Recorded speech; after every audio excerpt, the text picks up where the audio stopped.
faute d'inventer des médicaments nouveaux, réellement nouveaux et puissants, pour les vraies maladies, pour les maladies qui frappent toute l'humanité, bon, le cancer, l'hypertension, etc., pour maintenir ces ventes, l'industrie pharmaceutique a trouvé plus simple d'inventer des maladies qui n'existent pas et pour lesquelles elle propose des médicaments sans aucune efficacité, mais ça n'a aucune importance puisque les soi-disant malades ne sont pas malades.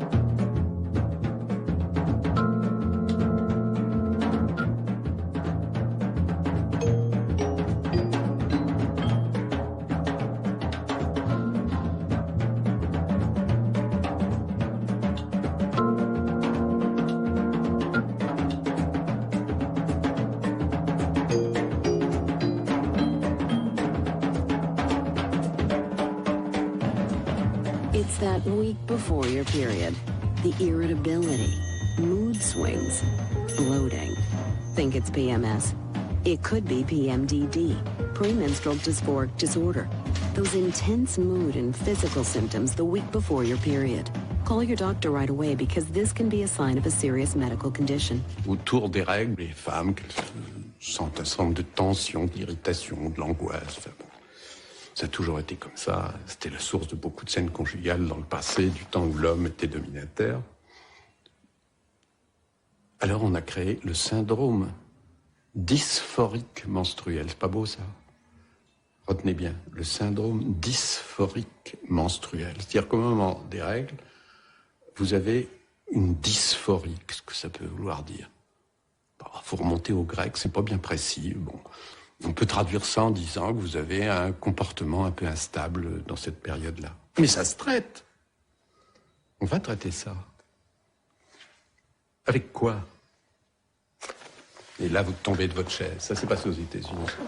Why live this way another month? Tell your doctor about any medications you're taking, or if you're pregnant, nursing, or plan to become pregnant. Some women may experience side effects. Il y avait un médicament contre la dépression très connu qui était le Prozac. Et le Prozac est arrivé en bout de brevet, il rapportait plus rien au laboratoire. Alors boum, boum, boum, boum, 100 articles publiés sur le syndrome dysphorique menstruel pendant 1 an dans 30 journaux. Des visiteurs médicaux qui vont distribuer des extraits pour apprendre aux médecins ce qu'ils ne connaissaient pas, le syndrome dysphorique menstruel. Et apparaît la solution, la nouvelle molécule qu'on va vendre, car c'est la même que le Prozac avant, exactement, le dosage, tout est pareil, sauf la couleur, qu'on va vendre 4 fois plus cher. C'est bien normal, puisqu'on se traite que pendant 5 jours par mois, il faut rentrer dans ses frais. Voilà. C'est renversant. C'est renversant, c'est diaboliquement malin.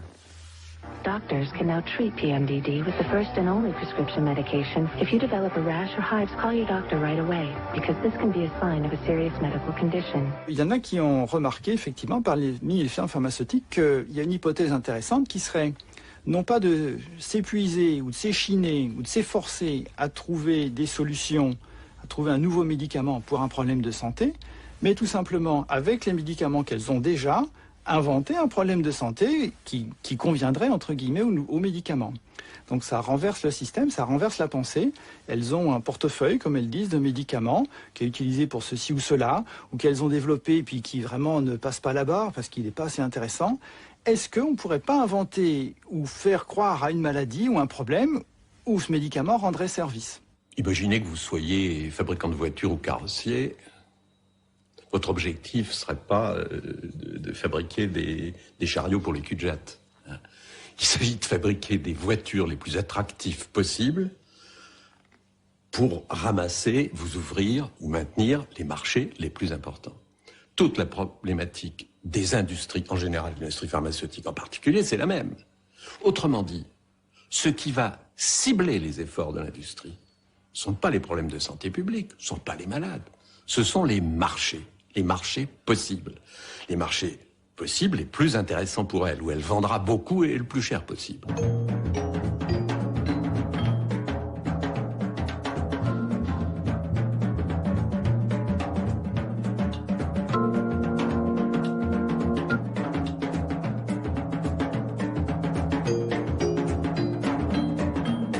Donc les firmes dans cette ambiance de concurrence, à la recherche d'élargir toujours le marché, ont intérêt à faire évoluer les critères diagnostiques de la maladie. C'est clair que la plupart des gens ont une hypertension artérielle normale, puis quelques-uns, une petite proportion à 16 ou 17, comme on dit, 170 mm de mercure, puis encore moins ont 18 ou 180, et encore moins, etc. Selon le seuil qu'on choisit pour définir l'hypertension, il y a plus ou moins de patients, c'est-à-dire de clients, et donc plus ou moins de chiffres de vente et de marché. Donc, logiquement, beaucoup de firmes pharmaceutiques sont intéressées en tout cas, à ce que les critères de définition des maladies soient toujours plus élargis dans la durée et surtout dans les seuils, dans la définition de la maladie. Et pour 1000 adultes qui ont une hypertension au-delà de 160-90 mm de mercure, prendre le traitement antihypertenseur bien choisi, qu'on prend bien, au bout de 4 à 5 ans, sur les 1000, il va y en avoir 10 ou 20 qui auront évité un accident cardiovasculaire. Alors pour ces personnes-là, c'est très bien. On est content, prescrire est content d'avoir évité ça. Mais il faut avoir tout de même en tête l'ordre de grandeur. La grande majorité des personnes auront pris le médicament sans bénéfice pour leur santé. Bénéfice pour la firme, ça c'est sûr, mais pas pour leur santé. Et on comprend que si on baisse encore le seuil de l'hypertension, on va traiter encore plus de gens qui auront encore moins de bénéfices. Par contre, on va augmenter le nombre de gens exposés aux effets indésirables des médicaments, et puis on augmente le marché, bien entendu. I was active, eating healthy. I thought I was in great shape. So I was surprised when my doctor told me I still had high cholesterol. That really hit me and got me thinking about my health. I knew I had to get my cholesterol under control. I thought I was doing enough to lower my cholesterol, but I needed more help. What are you doing about yours?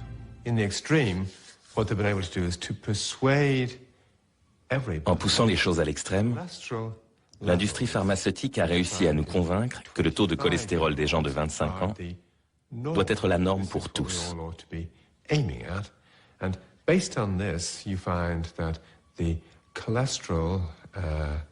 Mais en prenant ce taux pour référence, on constate que 95% des Français et des Allemands, par exemple, sont techniquement malades.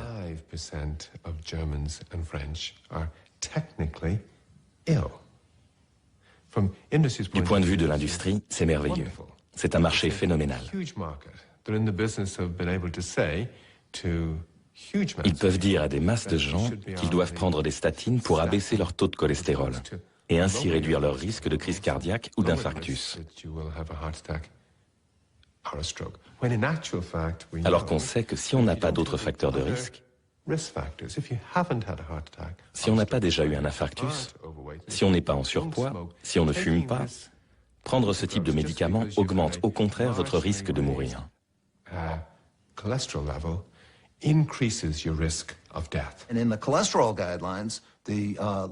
La dernière révision des normes anti-cholestérol américaines a eu lieu en 2001.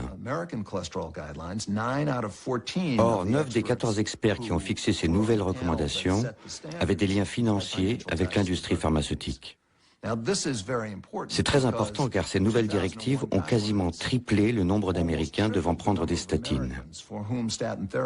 On est passé de 13 millions à 36 millions. Et la plupart des 23 millions de personnes à qui l'on recommandait du jour au lendemain de prendre des statines n'avaient pas de maladie cardiaque.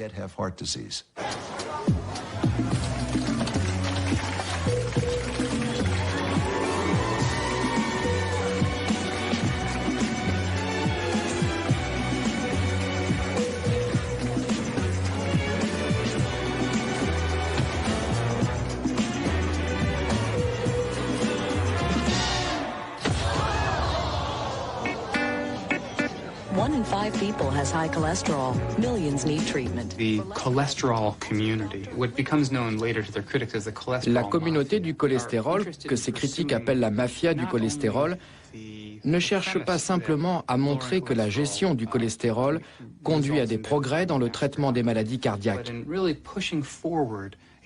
Mais elle veut passer un message très fort aux Américains à plusieurs niveaux.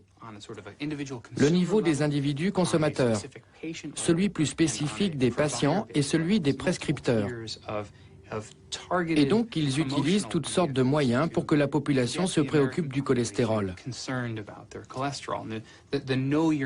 La campagne « Connaissez votre taux » vise à ce que les Américains s'identifient à leur taux de cholestérol, que chacun en ait conscience.